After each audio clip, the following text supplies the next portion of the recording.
Good evening, everybody, coming to you from downtown Chicago. We're on Thursday. Big Ten football media days begin here in the Windy City. The Huskers expected to meet with reporters on Thursday, and Nebraska ranked at the top of the Big Ten preseason poll. It's an unofficial poll by Cleveland.com. I'm Adam Kruger alongside Phil Bergman.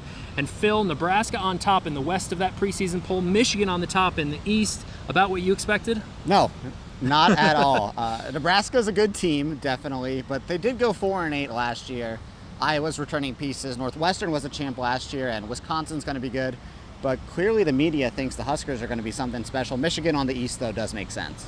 Yeah, a lot of media people thinking Scott Frost can do something similar to what he did at UCF in his second year down in Orlando, thinking he can do something similar in Lincoln in year number 2 of the Scott Frost era at Nebraska. Now, if Nebraska is going to play in that Big Ten championship game, it's going to rely heavily on Adrian Martinez, the sophomore quarterback here at Big Ten Media Days, scheduled to talk tomorrow. One of just 2 quarterbacks here. What are you expecting the sophomore to say on Thursday? I think he'll be very poised, cool, calm, and collected. That's just his style at these types of events. But I'm really intrigued to see his maturity and how he's stepped up as a leader at the microphone. Last year, he was much of a young freshman, but was excited to be a quarterback of a big school. Now he's a proven vet, one of the top 5 Heisman favorites right now with Vegas odds. And there's a lot of pressure riding on his shoulders this season. Yeah, you mentioned the leadership point, how he's grown in that regard, being just a sophomore. And I'll be curious to see where he's tried to get better, maybe mechanically, whether it be throwing motion or footwork.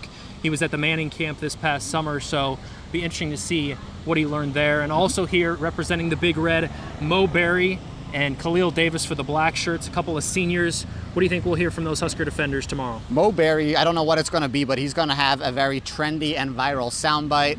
And one of the Davis twins, is awesome that he is here right now as a senior, getting to have this opportunity to be in a great city like Chicago.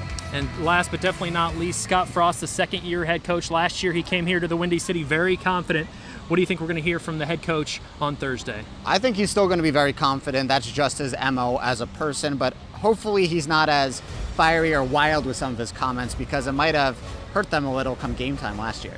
Yeah, Nebraska coming off back-to-back 4-8 seasons. Scott Frost was definitely confident last year. We'll have to see if that carries over this year. Scott Frost scheduled to speak at noon Thursday at the main podium at the Hilton Chicago. We'll bring those to you live online. That's going to do it for now. For Phil Bergman, I'm Adam Kruger reporting for 3 News Now Sports in Chicago.